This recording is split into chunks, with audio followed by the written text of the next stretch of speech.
అందరికీ నమస్కారం అండి. ఇప్పుడే అందిన వార్త. టాప్ హీరోయిన్‌కి ప్రమాదం, కాలికి గాయం. అసలు ఏం జరిగిందన్న పూర్తి వివరాలైతే తెలుసుకునే ముందు వీడియోనైతే పూర్తిగా చూడండి. అలాగే సబ్స్క్రైబ్ చేసుకోవడం మర్చిపోకండి.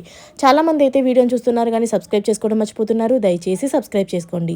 సబ్స్క్రైబ్ చేసుకోవడం వల్ల నేను చేసే ప్రతి వీడియో అప్డేట్ మీకు ముందుగానే నోటిఫికేషన్ రూపంలో వస్తుంది. అదేవిధంగా లైక్ చేయడం మర్చిపోతున్నారు. దయచేసి లైక్ చేయండి. అయితే 'సాహో' సినిమాలోని రొమాన్స్ చేసి తెలుగు ఆడియన్స్‌కి దగ్గరైన శ్రద్ధా కపూర్‌కి కాలుకైతే తీవ్ర గాయమయ్యింది. ఇటీవల 'ఈదా' సినిమా షూటింగ్లోనైతే సమయంలోనే ఆమె కాలుకి ఫ్రాక్చర్ అయ్యింది. సెట్లో శ్రద్ధ గాయపడంతో సినిమా షూటింగ్ కూడా ఆపేశారు. తాజాగా ఆమె సోషల్ మీడియా ద్వారా తన హెల్త్ అప్డేట్ని పంచుకుంది. ఇది విని అభిమానులు కూడా ఊపిరి పీల్చుకున్నారు. నిజానికి శ్రద్ధ ఇన్స్టాగ్రామ్లోని ఆస్క్ మీ ఎనీథింగ్ సెషన్ అయితే పెట్టింది. అక్కడ అభిమానులు చాలామంది చాలా ప్రశ్నలు అడిగారు. దానికి సమాధానాలు కూడా ఇచ్చింది.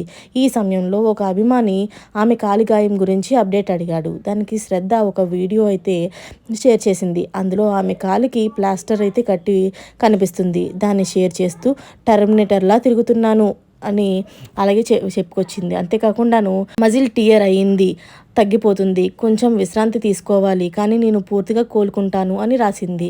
శ్రద్ధా కపూర్ అయితే మహారాష్ట్ర సాంప్రదాయ జానపద నృత్యం లావణి ప్రదర్శిస్తున్న సమయంలోని పొరపాటున తన బరువు మొత్తం కూడా ఎడమ కాలుపై వేయడంతో బ్యాలెన్స్ తప్పింది. శ్రద్ధకు గాయం కావడంతో డైరెక్టర్ లక్ష్మణ్ ఉత్తేకర్ కూడాను షూటింగ్ను రద్దు చేశారు. 2 వారాల తర్వాత ఆమె పూర్తిగా కోలుకున్నాక యూనిట్ మళ్ళీ పని మొదలు పెడుతుందని అన్నారు. మరిన్ని లేటెస్ట్ అప్డేట్స్ కోసం ఛానల్ని అయితే సబ్స్క్రైబ్ చేసుకోండి. Thanks for watching, friends.